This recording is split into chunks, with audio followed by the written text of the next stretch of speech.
Good morning, everyone. Welcome to IMD TV's coverage of the Olympics.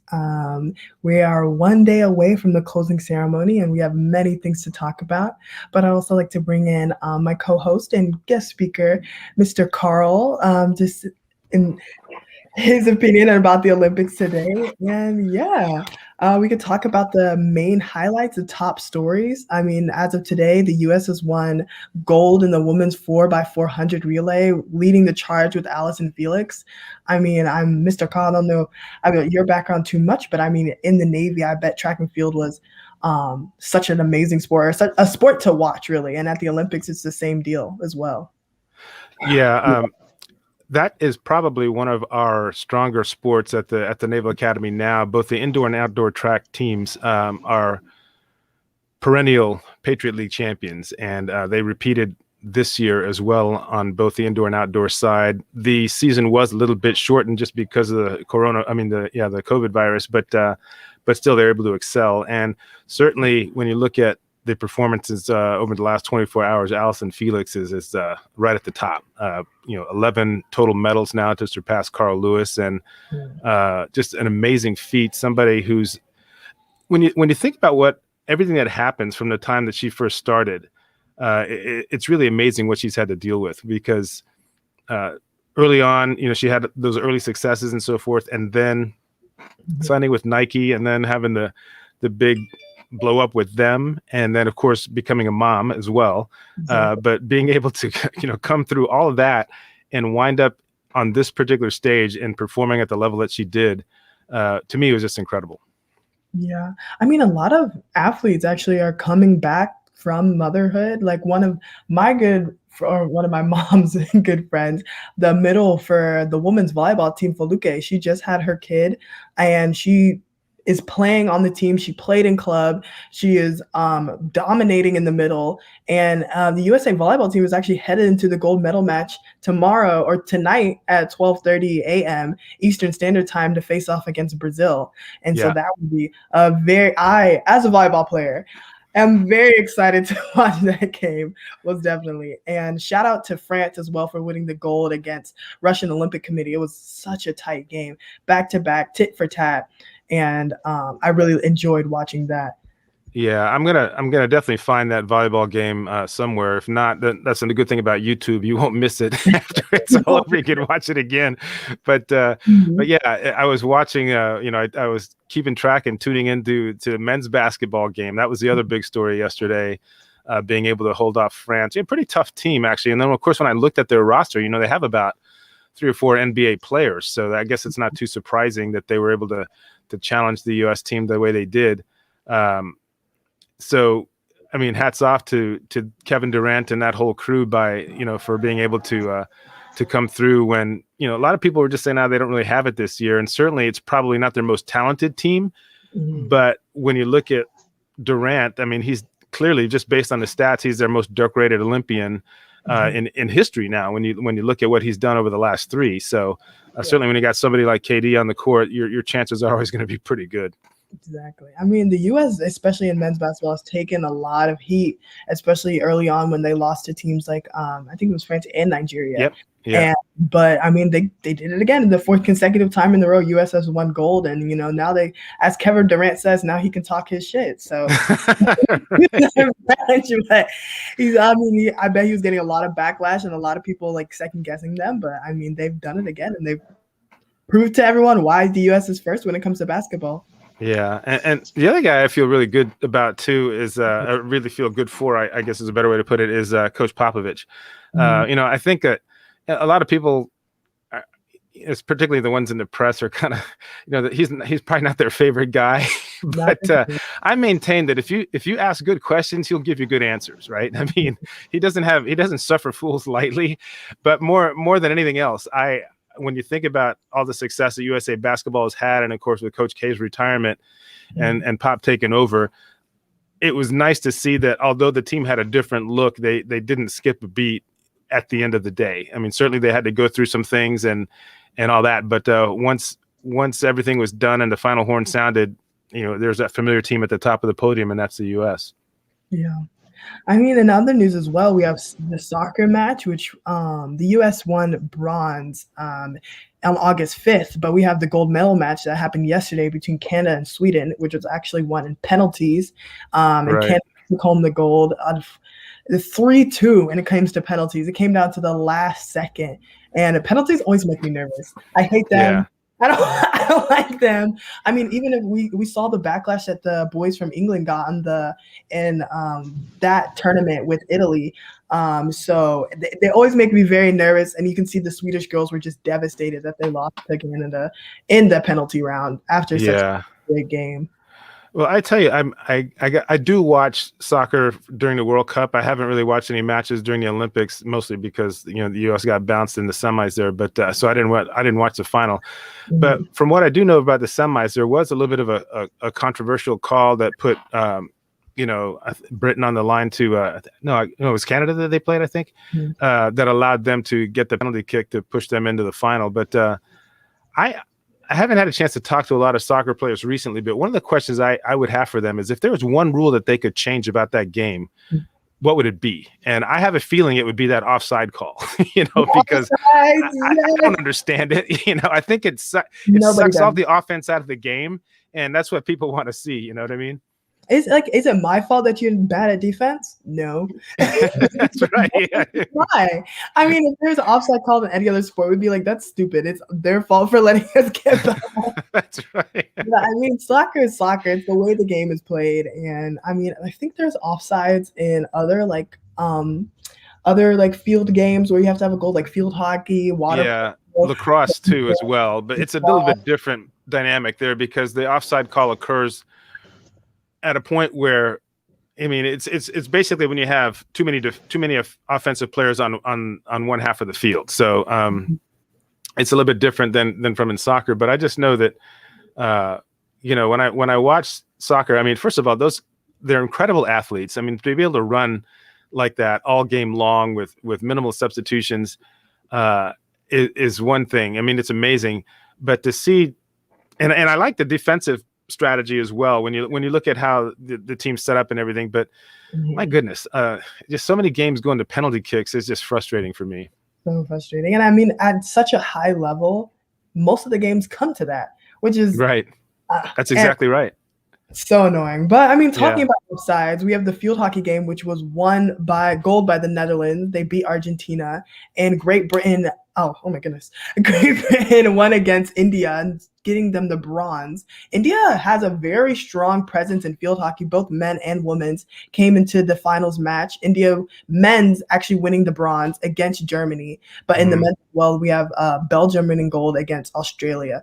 But yeah, India doesn't really get a lot of limelight in the other sports, but they have such a presence in field hockey, which is very nice to see. Yeah, that's true. They've always been fairly strong there. That's one of their main sports for sure. And to get more political, so to say, the Olympic Committee stripped the credentials of two Belarusian coaches who tried to force a sprinter, Kristina Shiamoskia, to return to the country. There was a lot of backlash. There was a lot of criticism against that because she spoke out against their coaching style. And one of the presidents, I think his son or his nephew, was on the Olympic Committee for Belarus and wanted her to get her back, and she said to potentially face punishment. So what are your thoughts on that, and how is this kind of playing to the politics that the Olympics said they weren't going to play into? It's all very strange, I think. Yeah, I think that I mean, you probably see, I don't know if Rio was something we didn't, I'm not sure what we saw in Rio, but it seems like every so often you will see situations like this come up. And when that happens, I'm always coming down on the side of the athlete, especially when you're dealing with sort of any kind of what they believe to be, government intrusion and so forth. Because at the end of the day, they're just there to represent their country. And certainly in the countries where there's different levels of freedom, for lack of a better phrase, I think that, you're always going to have that issue. And I think that in those particular cases, like I said, I mean, the best thing that could have happened was for her to get shepherded out of that country and get to someplace safe, because you just never know what's going to happen if the government gets involved on that level, especially with somebody who speaks out against it. I mean, it's a lot different being any other place but here. You know what I mean? So Exactly. I mean, and we do not know, especially as Americans, I feel like the one thing that we get criticized about is not knowing the political situations of other countries and only focusing on ourselves. And so when I first heard about this, I was like, oh wow, an Olympian is really getting backlash over something political. I was like, why is this even a thing? And why are they doing it on such a world stage? But I think as we get older and as the world gets more globalized, like it's our job as Americans to really know about the news elsewhere. And I think the Olympics is a great place that really shines the light on multiple countries at multiple times. So we're not so in our little American bubble, so to speak. Right. Yeah, I agree with that 100%. But yeah, I mean, what other games are we have one more day of the Olympics, unfortunately. And then obviously we have the Paralympics coming up after this. But what matches, what things are you excited to see for it in the future? Well, let's see. I mean, like you said, there's only a day left, so certainly the men's marathon is left. And as we closed out the discussion yesterday, Mark was, put the question out there. Hey, do you think we're gonna catch China in the gold medal count, even though we're just totally blitzing the field in the overall number of medals? And I said, well, I haven't gotten a look at the remaining sports left, and I don't know how many Chinese athletes are left to compete versus American athletes. But I said that I think we'll make up some ground on them before the end of the Olympics, and that certainly played out because yesterday we were 5 gold medals behind, and now we're only 2 because of Allyson Felix's and her team's medal in the 4x4 relay. The men's basketball team won. Obviously, we're gonna get another one. I shouldn't say that, but I feel very, very confident that the women's basketball team will take care of business today. Very confident. And then we got a shot against Brazil in volleyball. That's gonna be a tough one, but there's an opportunity there. Yeah. So, like I said, I don't know if all the diving is done. The Chinese are typically strong in diving, both on the men's and women's side, because I think they still had like the 10-meter diving to go. But so there's a shot. There's a chance. It'd be kind of cool to run the table on all 3 medals. But if it doesn't happen, it doesn't happen. I still think that the U.S. showed up with the most depth, and they've proven it just based on their performance. Exactly. And I mean, China, right now they have 38 golds, 31 silvers, and 18 bronzes with a total of 87. And in those sports, we see diving, like you said, weightlifting, table tennis. But I mean, to come up, we have synchronized swimming, which is always a big one for China. We have boxing, which was won by China in women's welterweight today. Wrestling, which they lost to Japan, and they lost karate to Turkey, it seems like, or my bad, Azerbaijan. But they're still in there. They're still competing. There's a lot of events that happening tomorrow, like the men's marathon, rhythmic gymnastics as well. China's been a big competitor when it comes to gymnastics. Yeah, running the US up on a lot of medals. Yeah, I mean, my guess is that the U.S. will, the chances are fairly slim, although it could happen. They're fairly slim that they overtake them in the gold medal count, but there's not enough events left for them to get the rest of them. I mean, I just don't. I don't think they'd have to run the table. Basically, there's not 21 events left. So. This is true. They cannot surpass us when it comes to overall medal count because we have 108. Right. That is crazy. And we know the U.S. is a superpower, and we not only when it comes to sports, but when it comes to all regions of the globe, really, in that sense. But Jesus Christ, 108 medals. How many athletes do we have competing in this? Like, why am I there? They have enough to go around. Well, and it could have possibly been more because several years ago, I mean, I'm thinking back, I don't know how long ago it was, but it used to be where the swim team could send, three competitors per event. But at some point in time, they changed it to 2. And I think, selfishly, I think it's because the U.S. swim team was just so dominant on the world stage that they said, look, they're sweeping these events left and right. We got to give somebody else a chance. And of course, at the same time, you had countries like Australia and England and these other countries that are ramping up their game. So that combination of cutting back the number of competitors to 2 per event, and those 2 would still have to qualify all the way through to the finals to even have a chance. But I just remember back I think the second Olympics I watched was the games in Montreal, and the U.S. men's swim team just just ruled the pool. I mean, it wasn't even close. I mean, they were like I said, they were sweeping events. It was routine that they were sweeping events, and if it didn't happen, it was a surprise. Exactly. So, I mean, but yeah, so it could have been more this year if they'd had the same rules, but they're not. So you just kind of make do. So I mean, there are a lot of rule changes happening this year as well with athletes. I mean, if your event was finished, like you couldn't stay around, yeah, you watch your other friends, you couldn't have the party. Like a lot of the coming into the Olympics is not only participating in your event, doing well in your event, but having a blast basically in a foreign country with all these other athletes and having fun. A lot of athletes, as soon as their event finished, they went home. That was cool. And I think that kind of took the fire out of the sails for a lot of people. Yeah, I agree. I mean, I think that think about all those athletes and especially the ones who are at the Olympics for the first time, right? Part of that, like you said, is competing. The other part of it is just experiencing the world around you and just really getting the most out of the experience that you can. And when they're, when this happened and they had to go home, it's like, oh, what a drag. But real quick, funny story for you, talking about just like seeing other parts of the world. One of our coaches at the Naval Academy, he's a gymnastics coach. His name is Kip Simons, and he was a competitor in the '96 Olympics, right? So they were kind of reminiscing with him, this being Olympics the last couple of weeks, and they were talking to him about, what he liked about it. He says, well, it was an honor representing my country and everything. He goes, the one thing that bummed me out was that it was in Atlanta. There was no chance for me to go and experience another part of the world. It's just like, oh God, I just went to Atlanta, Georgia, big deal. But still, he said he got a lot out of it. And, there was all that. But and then the women's soccer coach for Navy, her name is Karen Gabara. She competed, I believe, in Barcelona. No, it might have been Atlanta as well, but she actually won the world championship with the U.S. women's national team in '93 and then competed in '96. And I believe they won that gold medal there as well. So, yeah, we've got a couple of Olympians coaching at Navy, so that's kind of cool.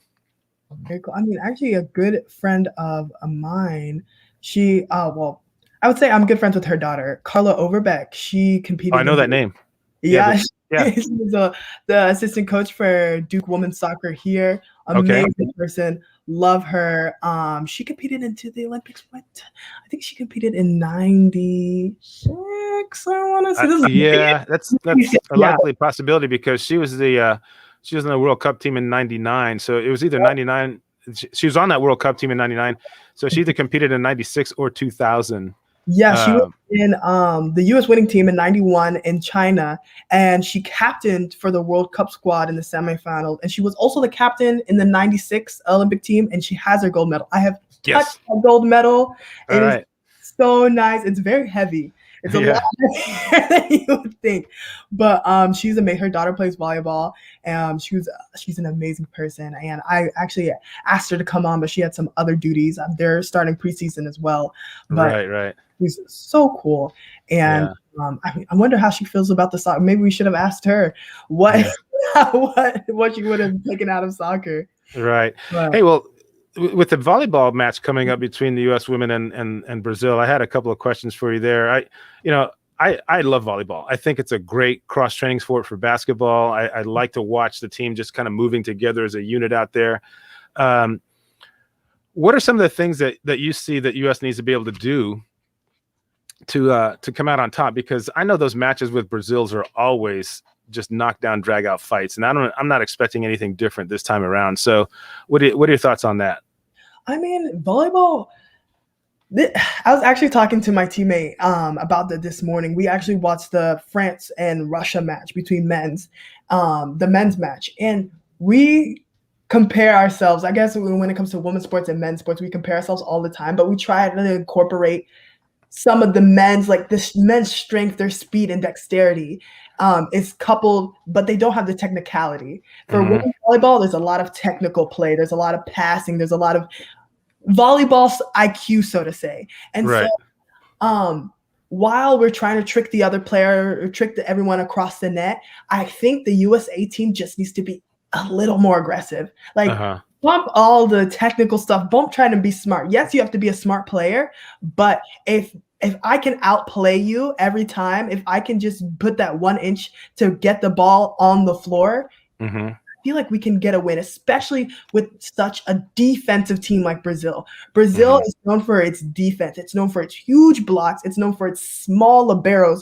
who can literally get under any ball and make sure it doesn't drop. And so I Mm-hmm. think just having that speed, having that dexterity, having that connection between the hitters and the setter is really what's going to set us up on top and hopefully get us the gold. Yeah. Now let's talk about that for a second here, and because I know there might not be a whole lot of people who follow volleyball that closely, and I'm a fan, but I'm certainly no expert. This whole position of libero, okay? When I've been watching matches in the last couple of years, you see somebody out there in a different colored jersey. I just figured they were the setter, but that's not true, is it? That's a libero that's dressed like that, right? The libero, yes. So the special thing about the libero is that they can move anywhere in the backcourt. So the 3 positions in the backcourt, they can move anywhere. They don't have to, it doesn't count as a sub. They can do whatever they want, but their only restriction is that they can't go in the front court, so beyond the 10-foot line, and they can't play there at all. And so, yeah, they're the defensive specialist. They're the one that calls the shots in the back row. They usually get most of the passes.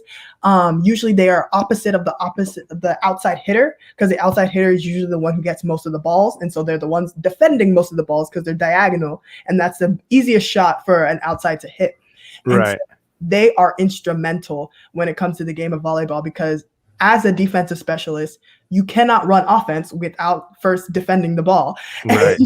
You can't score points if you can't even get the ball up. And so the defensive specialist on my team, actually, Mackenzie Cole, her brother is playing for the under-21s national team for men's. And so her whole family has been really involved with volleyball. Her father is the AD at Hofstra. Mac has played USA with me as well. And so she's on my team, so I'm going to brag about her a little bit, but she's the best libero, I think, in the ACC and in the NCAA. So if she's watching, Maka, I love you, and you're the best. Right. So I'm gonna get back to that question, that volleyball topic in a second here, but I was just glancing over here at the chat here, and Mark had a comment.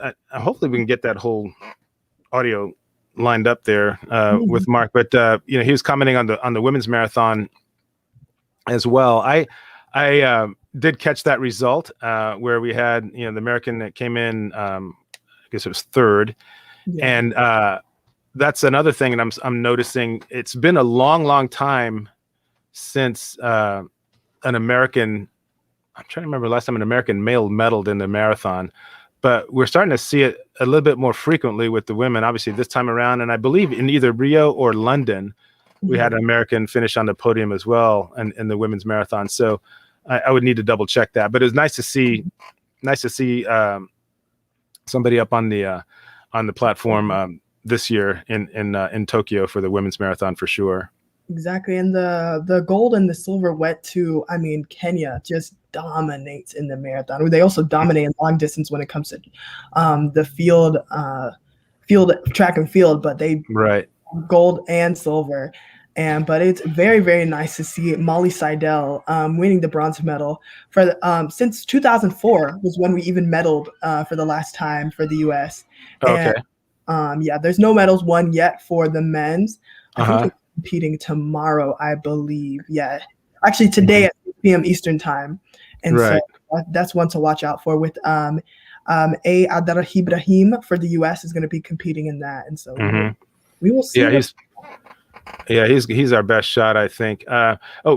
Here, the very first Olympics I watched was when I was 10 years old, and it was the Munich Olympics, and that was a year that that was the last time an American male won the gold medal in a marathon. His name was Frank Shorter.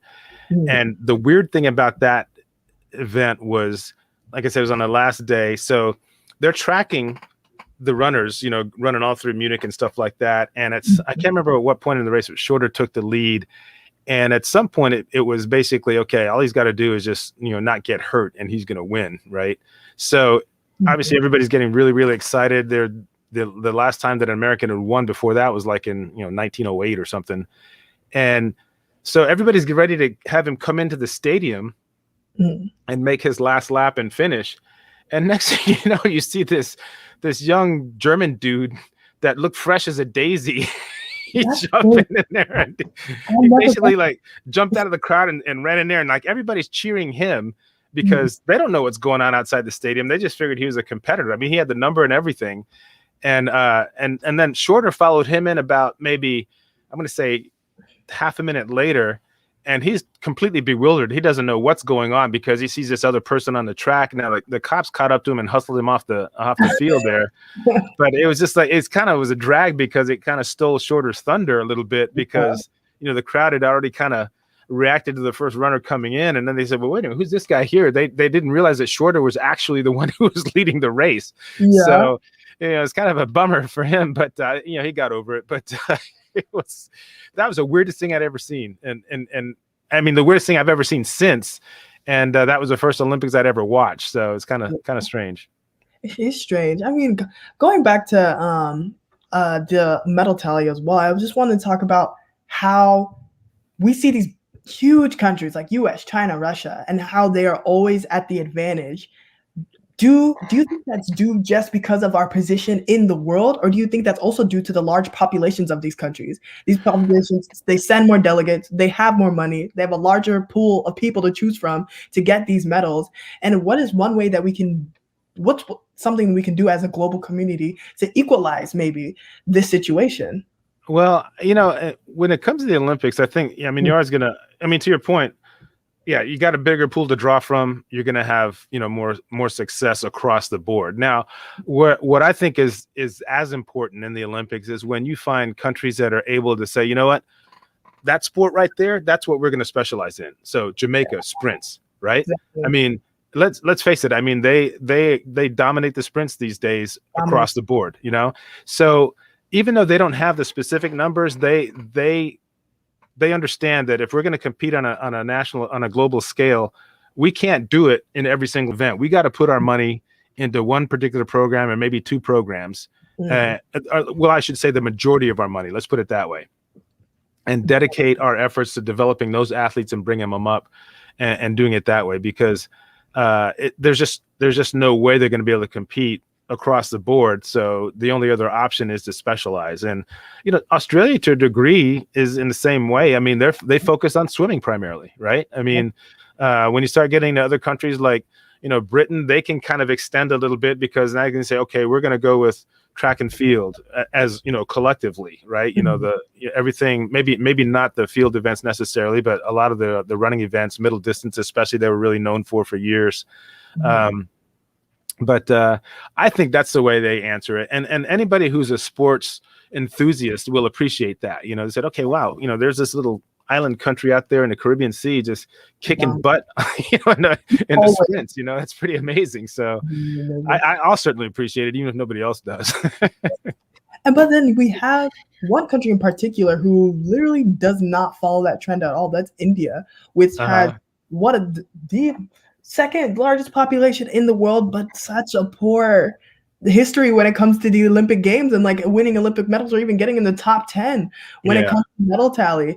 And this is something that they've been trying to focus and get off for a long time. And I've always wondered why. Like, well, I think it's a question of priorities, really. I mean, they can say that they're doing that or trying to do that, but until somebody comes in there and actually, commits to it, and it really does have to come from at some point. It's got to come from pretty high up. I think that even here in the United States, we understand the value of sports and everything, and the other side of it too is, I mean, there's a lot going on in India right now that probably take their focus away from sports a little bit, which is unfortunate because I think that if there's a way to kind of bring that to the front a little bit more, it would serve as a means of just kind of perhaps taking care of some other issues because it does bring people closer together. So it'll be interesting to see how things play out. But yeah, certainly, they are strong in field hockey, but to your point, not many other places where they dominate. And that's weird because, like you said, it's like they've got 1 billion people there, So over. Yeah. I mean, they did win a gold medal today. Actually, or actually in the javelin throw, was a historic gold for India. They have 2 silvers and 4 bronzes, mainly in like the wrestling category. But it was very nice to see them getting a gold medal. And so kudos Yeah. to India. Kudos. Yeah. To Yeah. So anyway, Wen was also saying that this is a funny antidote to all the serious talk that we've been having.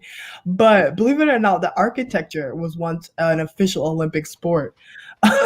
really, Yeah, which I can that doesn't understand. even make any sense. I can understand it. They were given to architects who made innovative schemes for the sporting arenas in the towns around the Olympic stadiums. So Right. Switzerland has a medal, the Dutch have a medal, and Austria has a medal as well. And it was canceled actually in the 48 Olympics, which is why we don't hear about it anymore. Okay. All right. Well, yeah, for good reason, I guess. But do you think that we should bring back architecture? Because No, that's not a sport. I'm trying here. Yeah, you can have architecture awards for the Olympics, I guess, Okay. but and then kind of do it that way. But I'm not interested in seeing any architect take the podium, for a superior design. With their drawing of how they should.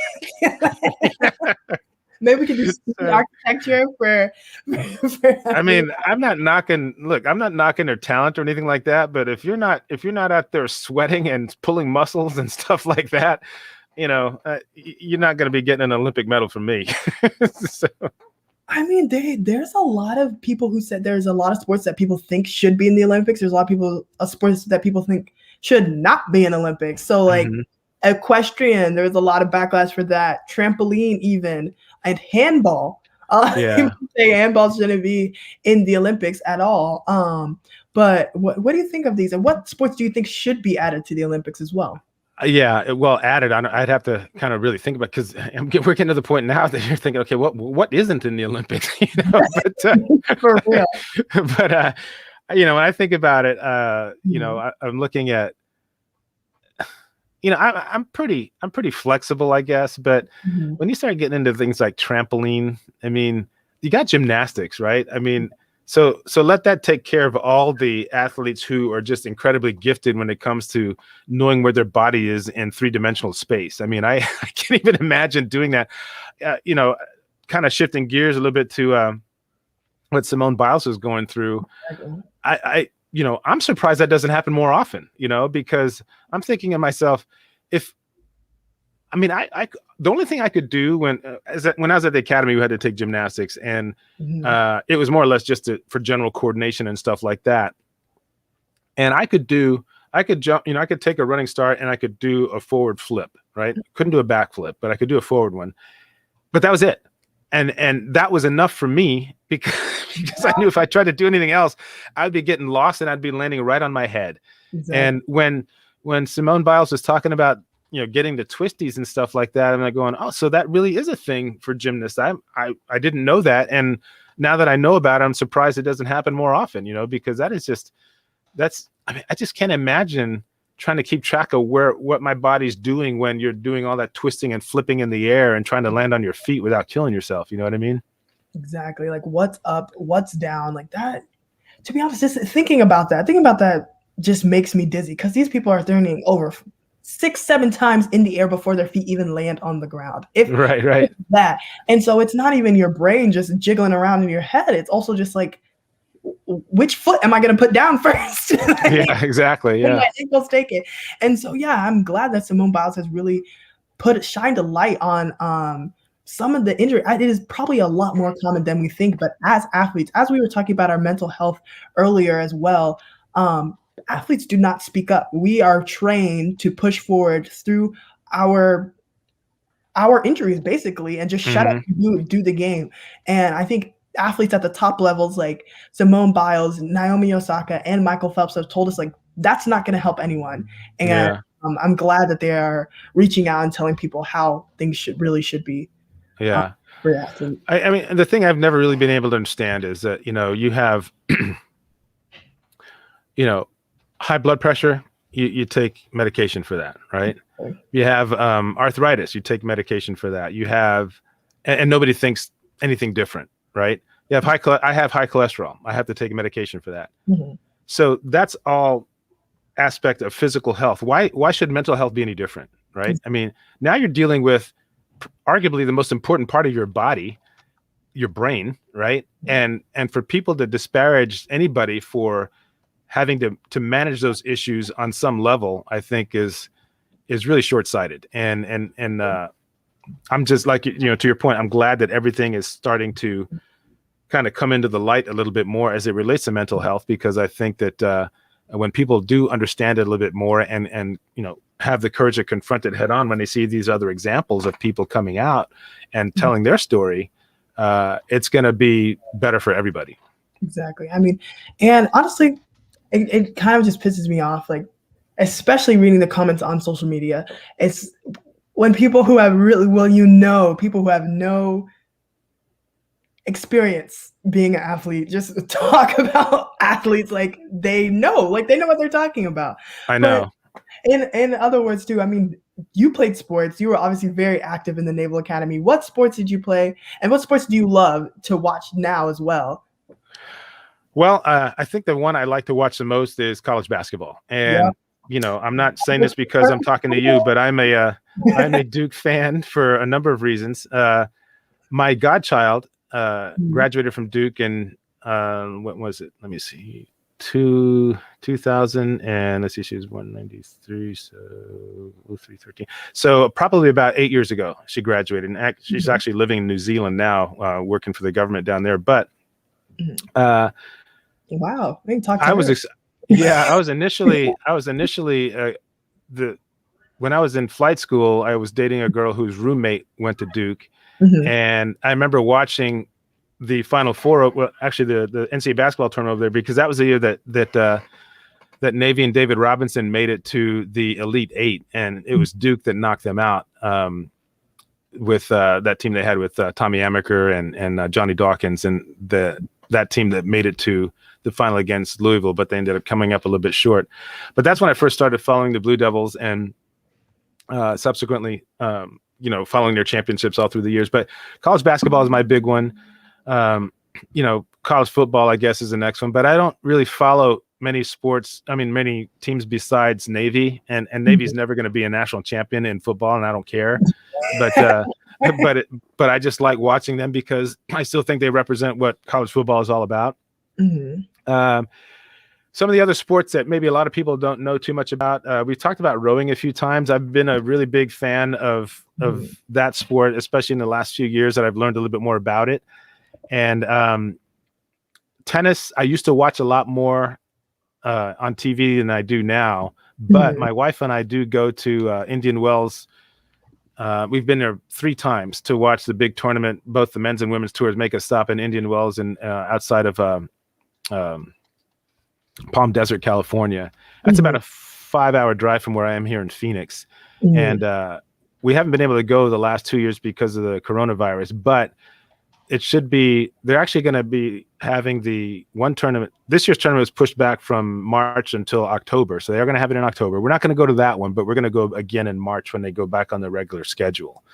So I enjoy watching tennis live much more than I do watching it on TV these days. But that is a great venue. It's nice and compact. My wife had her picture taken with Serena Williams, Venus Williams, Serena Williams' coach. Yeah, all those things. So it's kind of neat. Yeah, I need to go over there.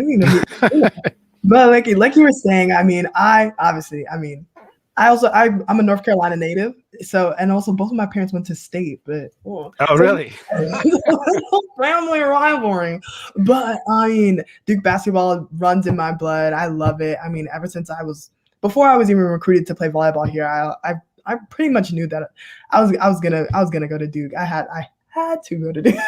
Right. But right. I mean, the basketball here is just unreal. And like you said, Cameron Indoor Stadium is also that compact stadium that makes you feel, watching it on TV is one thing. Obviously, it's awesome. You have the hype. But being in the moment, in the stadium, when things are happening right in front of your face, the crowd is wild, the cheer is wild, and everyone's yelling at the top of your lungs. You see like celebrities, especially at Duke games as a student. It's awesome to see so many high-level people. Like we have Obama who came. We have rappers who come. We have like Floyd Mayweather who comes. So it's an amazing experience. And hopefully once we get over this Delta variant, we can get back to that. And as a student, hopefully I can still get into the games free and not pay over like $2,000 for a seat. Maybe I know. Yeah. That's why I like television. But as we're coming to a close here, anything else to say concerning the Olympics and like, what are you looking for? I mean, we already talked about it, but like anything else for this last day? Yeah, well, I just want to see how the final, medal count comes out, just out of curiosity. And like I said, I think the U.S. team has have made a really good account of themselves and really stood up and answered the bell. So it'll be neat to see who else gets up there on the podium. I will be kind of checking out the marathon. I'm not really a big closing ceremonies guy, and I think I probably would be this year if there'd been like a full crowd and all that kind of stuff. But I'll probably spend the next couple of days just kind of reviewing some of the events I didn't get a chance to see on NBC Sports YouTube page and YouTube channel and stuff like that. So yeah, me as well. I mean, obviously, like we already talked about tonight, I will be watching U.S. versus Brazil, most definitely for that gold medal match, and hopefully U.S. can bring home that gold. Yeah. Hey, real quickly before we go, and this is another volleyball question. When did they go to essentially, and I think it's a good move, first of all, because it definitely speeds up the game, and sometimes it's so nerve-wracking. Remember when you could only score a point on your serve? Did that rule change come about when you were playing, or did it happen before you started playing? Happened like in the 80s. So before No way. It feels like it happened in the 80s. Maybe I'm just young. Trust me on this one, okay? The games were first to 15, and you could only score on your serve. Okay. And then, but it just dragged the games out so long. I remember playing in a really competitive league when I was in the Navy, and man, it was just crazy. But at some point, I started watching some of the games again about maybe 10 or 15 years ago, and I'm going, whoa, what's going on here? They're playing to 25 and they're scoring on every point. I actually like that. Yeah.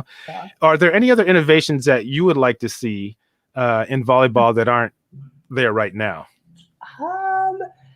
That is a good question, especially as an athlete. You're kind of just like, well, these are the rules that I have to get into. It's kind of like this box that you're put into. Like, right. Really, your forefront. But well, the other thing I like that they go ahead. I have a rule. So there's this thing called over. So let's say you're a blocker and it's the second ball. And let's say the ball is very close to the net and the setter has their hands on it. And so most of the time, it's a very technical rule, so bear with me. So most of the time, the setter is in the back row. So because they are touching the ball and it's on their side of the net, they have majority over it. And because they're in the back row, somebody from the front row on the other side cannot touch the ball. Otherwise, it's the setter's team's point. I hate that rule because as a blocker, if I see the ball close to the net, if I see the ball in my area, I'm going for it, regardless of what anyone says. And so it makes it complicated. And it's something that as players, we don't think about because we're trained to see the ball, get the ball, go get the ball. And when the setter goes up and we touch the ball at the same time, it's automatically their point because technically it's an interference of the game because she could be setting it to somebody. It's like goaltending kind of. Oh, I'm with you. So it's the opposing team setter and they're close to the net. And if they're setting it to the other one of the other teammates, then you guys can't touch. Well, what if they set it long? I mean, can you go after it then? We can go after it leaves their hands. Okay. Not before and not during. Oh, got it. So they're right there on the net, and you're right there with them, and you're saying, okay, as long as I don't touch the net physically, I should be able to hammer that ball. And exactly, like you should be close to my side of the net in the first place. Right, exactly. Yeah, I could go along with that. I think that makes sense. That'll teach people to set the ball in the right place, right? Pass the ball in the right place because it's technically not the setter's fault that they have to go all the way up there to go get the ball. Right, for sure. Yeah, that's the only rule I would change as a front row player, and as a hitter. That's the only rule I would change, I think. Okay, all right, good. Yeah, I would support you on that one. Hopefully I can talk to the officials and maybe since volleyball has changed over the years, we can get something going. Right, right. All right, well, But, shoot, we've already been talking for in 45 minutes, in so other news as well, yeah, I just wanna say thank you, Mr. Call, for co-hosting with me today, and unfortunately, Mr. Mark had some technical problems, but we had his lovely face and his lovely smile and his awesome comments to keep us going along the way. So, yeah, thank you so much for tuning into IMB TV's, coverage of the Olympics, and if Mr. Wen can get us out of here with that lovely plane, we'll see you guys tomorrow. okay. See you later. Bye, everyone.